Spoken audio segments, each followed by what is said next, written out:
Assalamualaikum warahmatullahi wabarakatuh. Selamat datang di podcast Jurnal PK Plus, tempat kita berbagi seputar dunia kerja, manajemen, dan pengembangan diri. Bertemu lagi dengan saya, Irfan Sanibadillah, sebagai host di acara podcast kali ini. Di podcast kali ini, insya Allah kita akan membahas tentang inflasi, yaitu inflasi mata uang Indonesia di tahun 2025. Mungkin dari para penonton sekalian banyak yang bertanya, inflasi kita bakal naik lagi nggak? Apakah rupiah bakal makin lemah? Atau bahkan apakah harga-harga barang terus naik kayak tahun lalu? Di episode kali ini, kita akan bedah pelan-pelan biar para penonton semua paham dan mungkin bisa siapin strategi buat keuangan masing-masing. Nah, apa itu inflasi? Kenapa penting? Jadi, kita mulai dari hal yang paling dasar dulu ya. Apa itu inflasi? Sederhananya, inflasi itu merupakan harga kenaikan barang dan jasa secara umum dari waktu ke waktu. Tapi yang menarik bukan hanya soal harga naik, dan juga ngasih gambaran tentang daya beli masyarakat dan stabilitas ekonomi negara. Kalau inflasi terlalu tinggi, duit kita nggak jadi terlalu berharga. Tapi kalau terlalu rendah juga, ekonomi bisa lesu, bisnis malas ekspansi, pengangguran naik. Jadi, inflasi yang sehat itu biasanya sekitaran 2-4% per tahun dan itu terus dijaga sama bank. Nah, inflasi di Indonesia tahun 2025 ini gimana kondisinya sekarang? Oke, kita akan masuk ke hal yang paling ditunggu-tunggu, gimana kondisi inflasi Indonesia di tahun 2025 terakhir ini. Nah, berdasarkan data terakhir dari Badan Pusat Statistik dan Bank Indonesia, inflasi kita masih terjaga di kisaran 3,1% sampai 3,3% secara tahunan. Artinya apa? Artinya ekonomi kita relatif stabil, harga bahan pokok memang naik di beberapa sektor, gitu kan. Banyak beras, daging ayam, dan transportasi, tapi masih dalam batas wajar. Pemerintah juga masih terus kasih subsidi energi kayak BBM dan listrik buat jaga inflasi biar nggak meledak. Nah, tapi bukan berarti kita bisa santai-santai aja. Ada beberapa tekanan yang muncul, misalnya dari kenaikan harga minyak, nilai tukar rupiah yang sempat melemah ke 16 ribuan per dolar Amerika Serikat, dan juga perubahan iklim yang ganggu pasokan pangan.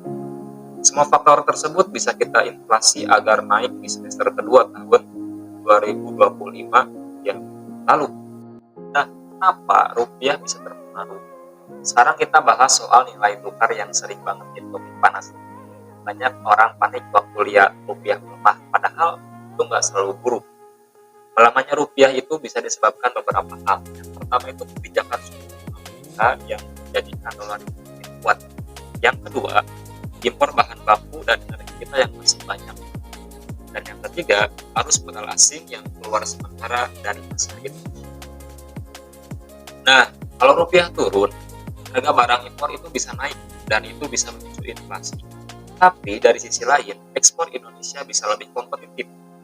Jadi semuanya itu tergantung gimana pemerintah dan Bank Indonesia ngatur keseimbangannya. BI sendiri masih terus menjaga suku bunga di acuan level tertentu yang cukup tinggi untuk stabilisasi rupiah sambil dorong investasi dan konsumsi. Nah, selanjutnya apa dampaknya buat kita gitu, buat masyarakat? Sekarang di bagian paling penting buat kita semua yang hidup di tengah inflasi ini. Dampaknya apa? Ya jelas banget, harga kebutuhan pokok naik, biaya transportasi, sewa rumah sampai dan juga ikut terasa naik. Tapi ada juga sisi positifnya kok. Kalian punya tabungan atau investasi yang cerdas, misalnya di reksadana, emas, atau obligasi, kalian bisa melindungi nilai uang dari inflasi itu sendiri kok. Intinya jangan cuma keluh soal harga naik, tapi juga pahami pola inflasi dan atur strategi finansial pribadi. Dikatakan banyak analis memperkirakan inflasi Indonesia di akhir tahun 2025 lalu bakal tetap di kisaran 3% sampai 3,5% lah.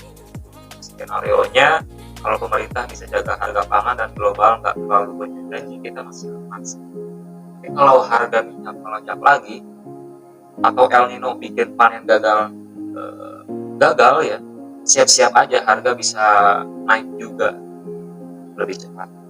Intinya tahun 2025 terakhir ini adalah tahun keseimbangan, bukan masa krisis tapi juga belum sepenuhnya aman. Yang penting kita semua harus cerdas mengatur keuangan dan nggak tergoda konsumtif, gaya hidup konsumtif. Oke teman-teman, penonton setia jurnal kita plus, itu tadi dia pembahasan mengenai inflasi, pembahasan yang santai tapi padat soal kondisi inflasi mata uang Indonesia di tahun 2025 terakhir ini. Semoga setelah dengar episode kali ini, kalian semua bisa lebih paham dan gak gampang panik kalau dengar berita ekonomi di media sosial. Jangan lupa, inflasi itu bukan musuh, tapi sinyal buat kita belajar adaptasi. Kalau kalian suka episode kali ini, jangan lupa like, comment, dan subscribe. Dan share ke teman-teman kalian yang masih pusing mikirin harga bahan pokok naik. Saya Irfan Sani Padilla sebagai host, pamit undur diri. Mohon maaf apabila banyak kesalahan. Sampai berjumpa di podcast Ekonomi Santai berikutnya.